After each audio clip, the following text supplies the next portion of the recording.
What's up, bro? Episode 103 103 in 2024. of the new and improved, highly focused Focus Cast. Yeah. It's been a weekend. It's been interesting. So, we're going to talk a little bit about it.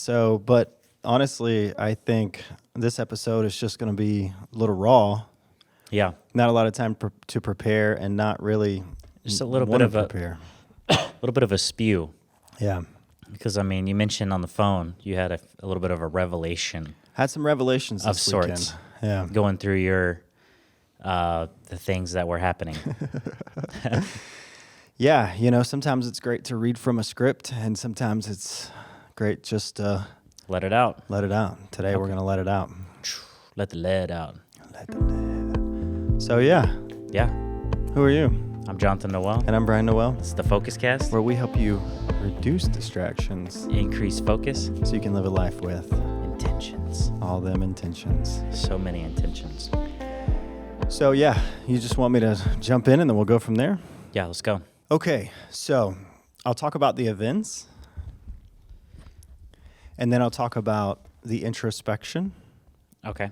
and then I'll talk about the insights. Nice. Yeah. So this is just how you're taking life Yeah. and using it to learn and grow. Yeah. Life events that you couldn't predict. Yeah. Yeah, okay. That's wonderful. So to go into it, I'll share one quote that I posted on Instagram Nice. last night Okay. to kind of summarize what's happening. Okay. So sometimes we have periods of life that are calm. And in those times, I personally, because I'm not going to say we or you should, I'm just going to say I have been able to, in the past several months, work on, I'll say, the foundation.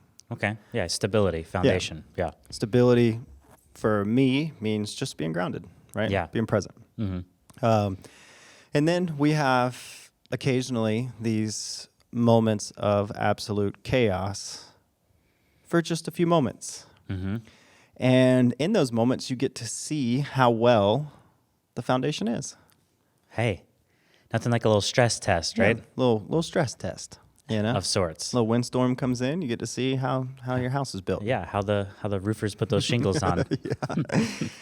And then when you get through it and things calm down, you get to just go back and say, when the storm was here, I could see the chimney leaked a little bit. Yeah. Or, Let's patch this up. yeah, let's go fix This is good, and we'll keep that the same, and we'll grab the silicone caulk for the... Yeah, no, exactly. That makes sense. Listen, if you can make it to the point where you're grabbing the silicone cock, you're in a good spot. But anyway. Yeah. So I've mentioned this before, and this is something that I'm really working on right now. Mm-hmm. Like, this is probably the number one thing that I'm working on. Okay. And that's, in life, there's polarity, right? Plus, minus, yin, yang, good, bad. So sometimes just calm, sometimes chaotic, Yeah. right? There's these extremes. And the way I articulated it in the post is what I'm learning to do is observe that polarity without judgment. Mm-hmm. So throughout a crazy weekend that I've had, there's a lot of opportunity for judgment or just a ton of emotions associated with Right. chaotic events. And Absolutely. it really is just, I've been talking about this. We've been talking about this for months, and I've been sharing some of the things I'm learning. Mm-hmm. I said one of my mental goals was to observe without judgment. Yeah. And I got to do it 1 week after I posted that. It's nice when life lets you test out what you want to do. I know. It really makes me careful of what I write down as my goal. I want to endure a lot of pain. No, I don't. I probably will if I have to, but I don't want to. So I'm Right. just going to say that right now. Anyway, this book I read, they did a whole chapter on the process of becoming a shaman. Mm-hmm. And they actually went out and studied all around the world different shamans and what their experience was. Let's just say it was a lot of pain. Yeah. So anyway, all right, cool. So events, you and I rode on Thursday. Yeah. Friday. Was Friday. it Friday? We rode on Friday. For some reason, that ride was weird for me. Yeah. For context, we're mountain bikers. Yeah. But we're training for a longer ride. Yep. So we wanted to, trails were closed, so we went to a flat, kind of boring spot, and we're like, let's just spin. Let's just go. Yeah. And it was harder than I thought it was going to be. Well, and the trail was right next to a lake, and it was freezing that day, and it was super windy. Yeah. So 2 pairs of socks, and my feet were still cold. Mm-hmm. The only way I could stay warm was to just pedal faster. Mm-hmm. But it was weird. So what happened, we were riding and just riding. But what was interesting is like all of the kind of negative scripts came up, you know? Mm-hmm. You see all these like mantras on social, you know, push through and be a man, push through, all that kind of stuff. Mm-hmm. And, you know, for whatever, quote, hardships or demons or trauma that we're all running from. Yeah. Whatever, you know. And you see like the post of like the man being a man, you know, Mm-hmm. that kind of stuff. So regardless, there's this common experience in life where sometimes you just mentally, everything just kind of comes in. And I was just like, and it was just like, I kind of got to a point to where I was just like, what's the point of all this? Yeah. I think that's what happens. Yeah. Like, what's the point? And here was the driving kind of script that really allowed all of those negative scripts to come in to conclude with what's the point. The script is this. Mm-hmm. You know, I posted this stat on social, but I read a stat that said like 73% of people inherit the religion in which is their national religion. Right. And then you start reading about the false self or the ego and all that kind of stuff. And you look at the world today and you see people arguing and all that kind of stuff. But I think at the end of the day, we find what we need to believe to arrive at some conclusion or help us cope with whatever's going on. Sure. So if we look at that at a mass scale, I, in my head, was just like, well, if we arrive at what we need to believe, what do I believe? Not like existentially, Yeah. but like if I create whatever I need to believe to feel safe, and you know, I'm doing all this work, all this mental work, all this fun stuff. I mean, it's been weird, it's been enjoyable, it's been unsettling at times, but honestly, it's been very fulfilling. But and probably typical for someone, you know, in their 40s, right? You know, Yeah. I'm choosing to not divorce my wife and buy a 2-seater and marry a 20-year-old. I'm choosing to Right. go deep and understand who I am and what I want to do for the rest of my life. Right. So You're not doing the typical American midlife crisis. yeah. Making a choice not to do that. I want Which to is the ultimate avoidance decision. yes. Yeah. But it's kind of a philosophical question. But if it's like, if we project what we need to believe, what is truth? And so that kind of led me, which that can lead you to a positive place, but that led me in the moment to just like I'm doing all this work. I've had great milestones, but like, why? Why? Ugh, why? Yeah. So then we left that and went to a dinner that night. And again, part of this process is you just feel kind of disconnected. Mm-hmm. So around wonderful people, but I just feel disconnected. Right. And then from there, my oldest son was sick, and I was up all night. Mm-hmm. And that's familiar. I've been there before. Mm-hmm. But just kind of where I was at personally, carrying that into no sleep. And then my son was like in a lot of pain. So it wasn't just he was sick and I was kind of sitting with him, or we weren't sleeping in the same bed. It was he was in my face screaming for 4 hours straight. Yeah. And any parent knows, or anyone who's been next to someone screaming for 4 hours, your brain really starts freaking out. Mm-hmm. Yeah, your nervous system's like on overload. Overload, you know? Mm-hmm. And obviously you feel bad for your kid.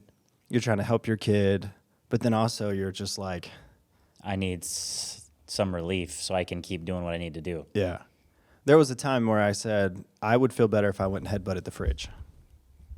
I probably would feel better. Like it was like, I mean, I was really close. Like I was even like getting up and just kind of scratching myself. Yeah. You know, because you just there's that level of irritation that is just it's kind of pushing into that insanity state. Yeah. But what's really interesting about the work that we've been doing is this presence, and you know, we've been talking about focus for 2 years, and so we're really trying to break apart the emotions and observing the emotion. So I'm sitting there, and like before, I would just be angry or irritated or frustrated or sad, you know, whatever it is for my kid who's like in an intense amount of pain. Yeah. But now it's like different. It's like, well, now I'm experiencing this, but I'm also watching myself experience it, which can spiral to a bad place, but it can also stay constant, or it can go to a good place, right? So I was experiencing all those. I think, like in those moments where you're like, what the f- is the point? Yeah. And you see everyone, you see like the people like on social media, the like, not self-help, but the, you know, the like, you got to push through. Yeah. And the point is how far can you go after you really don't want to do it? I guess you're just raising that stress threshold. Yeah. Because there's some people who wouldn't have been able to handle someone screaming at them for 4 hours. Yeah. They probably would have headbutted the fridge Yeah. or just like drove off Yeah. or something. Yeah. But you've expanded your threshold, not to where you're sitting there in bliss, you know, meditating, you know, like a Buddha or something, but this is real life. Yeah. But you were able to stay there and not bash your face against something or drive away or just say f- it all, Yeah. you know? So that's wonderful.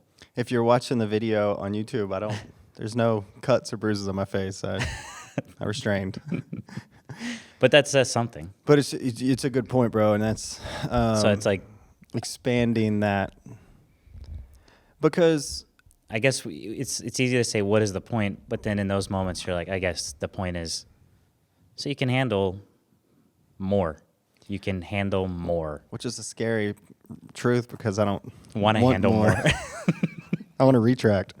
I want to. Anyway, So it's like in martial arts, it's like it's the whole thing is like it's not to be scared. It's just it's not to expect anything is going to happen, but you just prepare. Yeah. Yeah. Because if it does, then you're prepared. You're prepared. Yeah. That's true. So, you know, when there is someone screaming in your whatever it is.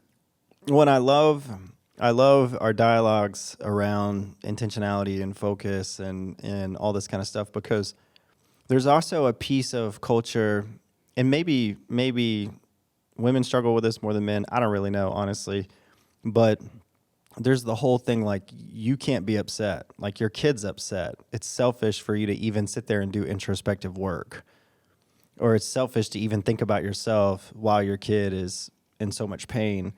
And That seems ridiculous. yeah, what's great is like that's just not true at all. You have to do some inner work to stay at a level where you can even be available as a person. Yeah. Yeah. And that led me to one of my key insights that happened on Saturday. Okay. Wonderful. So I was up, and then around, this started around 10 p.m. We got home from the dinner. Dex was upset. So my wife and I we're familiar with this because our kids were in and out of the hospital a lot when they were kids. So we got a good system down. We're a good team. So I said, all right, you go ahead and go to bed. I'll tap you in when I'm done. Yep. So it was about 2:30 or 2 o'clock, and I woke up my wife and said, all right, you're in. And so she got up and she took care of him, and I went to sleep, and then she woke me up at 6, and then I was taking care of him, and then obviously took him to the pediatrician. One kid's got strep. They can't figure out what's going on with my oldest kid. So they come home. He's still just super upset. And my wife's like, all right, cool. I'll take him to the pediatrician. Now it's time for your nap. So I'm laying there. So from Friday of just this kind of overall personal, very inner struggle, taking that into feeling disconnected, into a night of no sleep, and then just being present, trying to be present with your son who's freaking miserable. Right. And then my wife takes the kids to the pediatrician. I'm laying there, and there's just like this overwhelming sense of just like judgment, all this kind of stuff, all the stuff that, humans can face at any point in time. And then literally it was something in my brain just separated. and said, okay, now it's time to observe it. And what was so interesting was I wasn't in the moment like, I need to meditate and be able to observe this. That's my goal. I told everyone on Instagram, I can't be a hypocrite, I wasn't doing that. Yeah. I was just there. Mm-hmm. It's just like, all right, you're upset. I'm irritated. I want to help you. I want to help you. 4 hours into it, what can I do? Just really just hold my kid for hours. And then obviously you get kind of numb once you get that fatigued. And then some of those raw personal emotions just kind of get numb. But then it was like literally, and it was just like a click. And whether it was my brain allowing me to experience this or whether it was just how it happened, it doesn't matter. It happened. Literally, light switch, separated from it, and then said, now observe it. Yeah, you were feeling it. Now let's observe it. And I was able to, and I'm serious, I was able to 100% observe all of it completely free from judgment. That's nice. The whole process, the therapy work, the steps that we've made, life, existence, pain, misery, my frustrations, my expectations, all of these things. My feeling disconnected from the world, all this kind of stuff, all of it. I literally switch. Now look at it. Now you can see it without judgment. And I don't know if that was my brain letting me do it. I don't know if that was like spirit. Yeah, help from the creator. Yes. I don't know, but I'm grateful that it happened. Yeah. Because then it was just like, oh, this is what it means to observe and not judge. It's okay that I was frustrated. It's okay that I feel disconnected. All these things it's fine. It's okay. It's okay. Yeah. Like. It is okay. It is what it is, And it was the absolute most glorious few minutes that I had right up until I fell asleep and took probably one of the greatest naps that I have in a long time since I bought a record player when I was 19 and listened to Miles Davis on a snowy day. That must have been a good nap to remember it so. Oh, well, I didn't wake up until the record. Had to turn the record. Damn. That's nice. Some Kind of Blue, is that the name of the album, his famous album? Yeah. That's good nap material. But anyway, so that was like the first time, and I've read about this. I've read about monks and different levels of meditation, and we move from our identity is the emotion to our identity is not the emotion to being able to observe the emotion and then be able to observe the emotion without judgment. And I read about that, and I was just like, man, that sounds freaking cool. Yeah. I want to do that one day. Yeah. I want to be like that when I grow up. Yeah. And I got to do it. I got to do it. You got a taste of it. I got a taste of it. Now can you replicate it? Yeah. I said this to my therapist. I said, what's really interesting about all this is there's revelation and then there's practice and integration. And it's really fun. It's really fun to have these major revelations or these major insights that change your life. But then that rolls into, okay, practice, which, can sometimes not be the sexy part, but it's the important part. I think we have to at least feel it enough to know that there's a reason to go for it. You've always said this, bro. It's not about stopping bad habits. It's about interjecting good so much that the bad habits just fall away. Yeah. And when we get a taste of that, you get a taste of observation without judgment. Yeah. It makes you go, oh, well, I don't want to sit here and judge myself because I know what it feels like not to. Mm-hmm. And that I won't say bad habit, but I'll say that common response just kind of fades away. Isn't that nice? But it's good to have a little bit of an understanding. I was talking with Carter, and we're talking about how in some of the like Native American tribes, they'll take the hallucinogenic whatever. Yeah. It's not like people now where they just do it for fun and abuse it or whatever. You do it once with people who can like hold the space, the shamans and stuff. So you can kind of feel that unconditional love, or at least get an idea. Yeah. and then you just use it as a reference, I guess, as a reason to see why you're working towards that path. That makes a ton of sense. You know, because if you've never felt it, sometimes it's like, so what is the point? Yeah. You know? Because I mean, that's when people talked about meditation for me a year ago. I was just like, cool, I'm going to go sit down and my mind's going to scream at me for an hour. Sounds like torture. That's literally torture. Yeah. But if you had felt it, if somehow you just got a piece of it, Yeah. you know, and you understood what it can be, Yeah. it changes the paradigm. Yeah. So that's why it's nice to be in groups where someone can lead or hold the space or whatever. It's where you can really feel the whatever higher states, whatever you want to call it. Yeah. There's so many different names for this stuff. But Yeah. so you kind of see where you're headed, Yeah. because a lot of times you're just sitting there trying to meditate and you're like, what is this? You know? Yeah, I mean, if we're trying to find, so the default network, right? That's in our brain. That's where the core of our identity and belief systems are born. Mm-hmm. You know, I just finished a book talking about the default network, and really good book. I forgot the author, pretty famous. But anyway, talking about like little simple things, like you're sitting down at the table with your grandmother and you're done eating, and your grandmother's like, have another bowl of soup, and you're like, I'm not hungry. And then your grandmother's like, well, you know, there's a lot of starving children in this world, and we want to eat up all the soup, so you need to eat the soup. Mm-hmm. So then you eat the soup, even though like you're physically full. Mm-hmm. And in that moment, you lose a piece of free will. And the default network comes in and gives you messages like, you always shame and guilt, you know? And then that may turn into something later in your life where you don't have the free will to say no.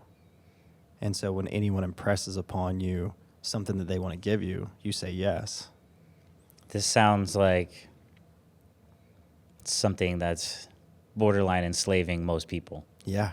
And it's Giving so subtle. Giving pieces of your self away Yeah. in little ways. So it might feel little, but after 40 years of doing it, Yeah. then you wake up one morning and you're like, why am I here? Yeah.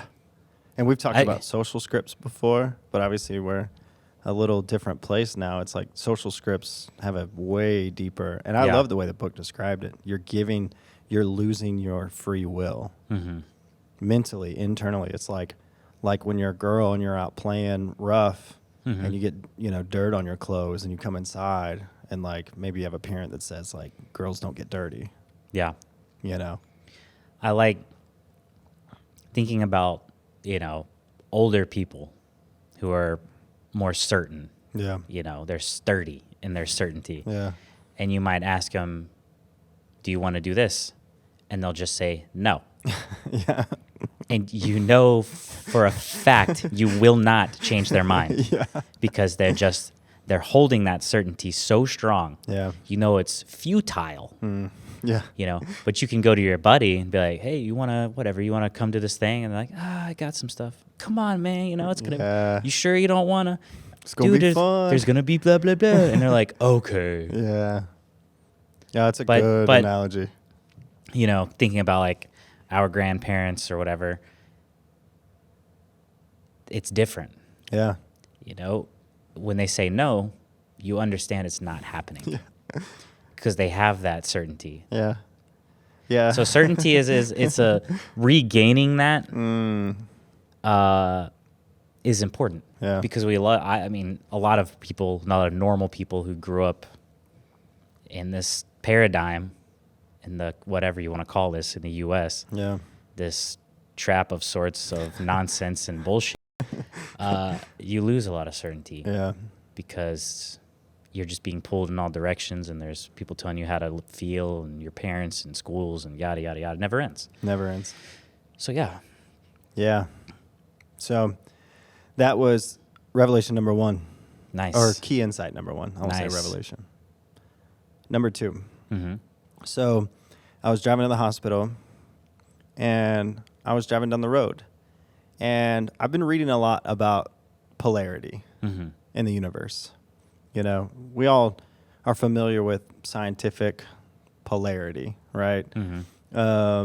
Created nor destroyed, plus or minus, yin and yang, all that kind of stuff where, you know, one reaction is an opposite or one action as an opposite reaction, right? Equal and opposite reaction. Yeah. Yeah. So we're familiar with those concepts, but as you get into the spiritual space or the religious space, right, there's always this question like, how does God exist if there's so much bad in the world, good, bad? So I've just been reading a lot about different perspectives about this construct that we're in, its polarity, and how we reconcile, or just listening to how different people reconcile that polarity. And so not that I read the answer or I've got the answer. What is it, bro? But one practice, as I've been consuming a lot of this content and reading about it, is I was like, man, I've been documenting this journey heavily. I've got, maybe 100+ pages of detailed notes about every session, different sessions, breath work, therapy, all kinds of stuff. I've just been documenting more than I ever have in my life, in my head. Yeah. So, and I was looking back and I was like, I went to look at my notes when I was in the dark place. I went to look at my notes to start writing it down. And I said, wow, I've been in a very positive, and again, I'm not saying, what I'm not equating this to is positive mental space means everything is working and everything's fine and everything's great and everything's easy. I'm not saying that. I'm just saying when I'm in a good space mentally, I documented less. But when I was going through a really difficult time or documenting a difficult milestone, I would document out of that. And the key insight that just busted in my brain was I can articulate this today because of literally a session I had this morning. But two things. Number one, part of me, people knew me publicly as an activator, driven, fun, and all that's true. It's a piece of who I am. But this kind of melancholy, you and I always know I love the minor chords. I play in the D minor. Every time Brian gets excited to show me a song, I'm like, cool. I can't wait to play this for someone's funeral. Yes, always very. Yeah. And music was kind of like the outlet for that. But a piece of me personally, internally, was that melancholy. It was like the one thread that I had that felt that, if I look at it this way, I'll say it was the thread from my mind to my soul, and it was the only thread that I had where I could feel the soul. Because apart from that, I just felt dead. So the melancholy or the sadness or whatever you want to call it was really the only piece of me that felt alive. So naturally, as I go through this, it's going to be natural for me to document understanding that. But what I came to really realize this weekend is a piece of my identity is that melancholiness or that sadness. So, and I literally was just like, number one, do I want to let that go? I don't know. I don't either. And do I have to? I don't know. Doesn't matter. Right. Yeah. So, and then I was like, because you got all these people talking and all these TikToks and reels, and it's like, project the frequency that you want, and your whole life will change. You got a lot of that stuff out there now. Yeah. Let's say it in a religious context. We have the faith of a mustard seed can move a mountain. So anything you want, if it's God's will, He'll give it to you. So you have a lot of this, like us in our mental, trying to use our mental power. And I think since our minds are so disconnected from our soul, we construe what that stuff means. Or we don't fully understand what those things mean at a spiritual level. So in our minds, we're trying to, I'll be a millionaire. I'll be a millionaire. I'm a millionaire. I'm a millionaire. And then like the light bills do. Like, I'm not a millionaire yet. It's like, I've been manifesting it, Right. But it's your thoughts are so disconnected from like your higher, like what you would actually want. Because once you start, and I'm not saying I'm there, it's all a journey. Yeah. But once you start catching glimpses of this stuff, you realize those things are silly, kind of. Yeah. Like, I need this. Do you really need it? Yeah. Not really. Yeah. So it changes. Yeah. It muddies up what you think you want. Yeah. So. And so the big insight is, as I start to shape who I am, Mm-hmm.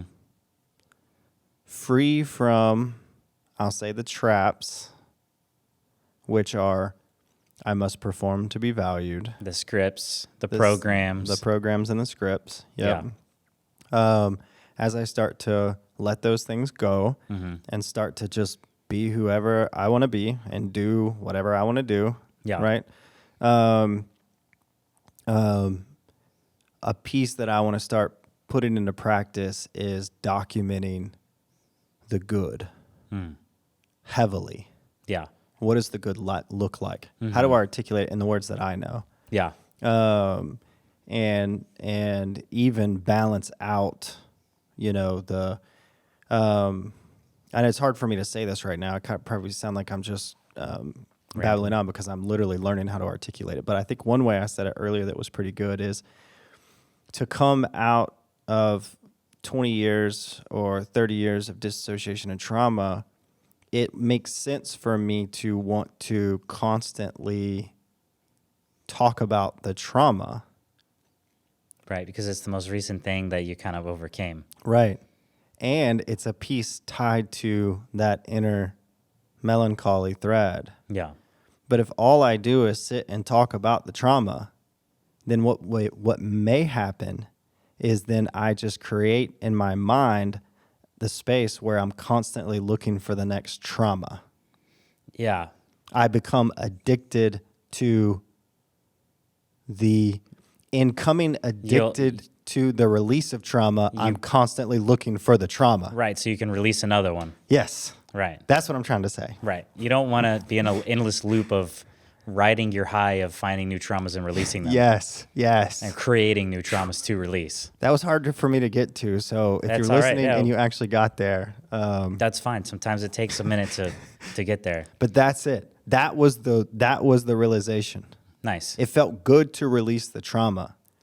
But I could make that my identity. right, but that's not the plan. I literally have to decide today in this moment what I want to focus on. Yeah. And that may be different tomorrow. And again, this is what's so weird about this. To pull and observe that instead of judging it. Oh my gosh, you're a man and you just want to talk about your trauma, you fucking little bitch. right? Like Yeah. Like naturally I could judge that, or I can just step back and observe it and say, well, it makes sense for me. I think it takes a man too, actually. Like, I'm not ripping on most people Yeah. because we've all done it. Yeah. But talking about these things and really looking at them and facing them, this shit's not easy. Yeah, no. This whole, like, you start getting into, like, this spiritual path and you meet these people and then you see this, like, sexy side of spirituality. Yeah. And you're like, oh, this looks nice. Nice tattoos. Everyone's happy and they're all taking mushrooms. playing drums. hugging each other. But the reality is when I sit down and I say, look at this mask of comfort I've put around my whole life to make me feel like I'm stable, when really it was just a way to avoid so many things and avoid confrontation and avoid. And you sit there and you realize that and you're like, this isn't fucking sexy. This sucks. Yeah. Because you realized, and that's okay. Yeah. I'm not mad about it. Yeah. It's just, it is what it is. It's another program or script or whatever you want to call it. Mm-hmm. But when you start picking away, like, oh, look at how I avoided conflict my whole life. Yeah. I told myself some story about what kind of person I was. It's all bullshit. Yeah. That's not me. Yeah. That was my version of self that was comfortable Yeah. and hid. So anyway. Well, and we project a persona, right? Like when, what was the Great Depression happened, there's stories of, in Wall Street, hundreds of people were jumping out of windows to commit suicide because they lost all their money. Mm-hmm. We read about CEOs that go crazy and you find them like naked in freaking town square and they get kicked off the board. Mm-hmm.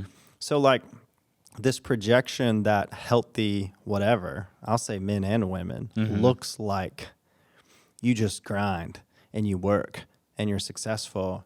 And then people just break, and some people, they don't break, or some people don't need to break and they're fine. And they're very successful, quote, in our economic standards. And that's wonderful. And that's the beauty of all this. It's like stopping. Like another big thing that I was working through this morning was just like meaning. We're constantly looking for the meaning of everything. And it's just like, shut the up. Yeah. It's like, my kid is sick. He's sick. It is what it is. I've been grappling with this too, Yeah. And it's not like it's like you kind of reach the point you're like, in searching for the meaning, you're missing the point of the whole shit. Yeah. It's like you're on this beautiful hike and you're at a waterfall and you're like, what's the meaning? It's like, the meaning is for you to just shut up and enjoy that freaking water. Just listen to the water. Listen to it. But dunk your face in it. Yeah. And when I'm in the woods. Yeah.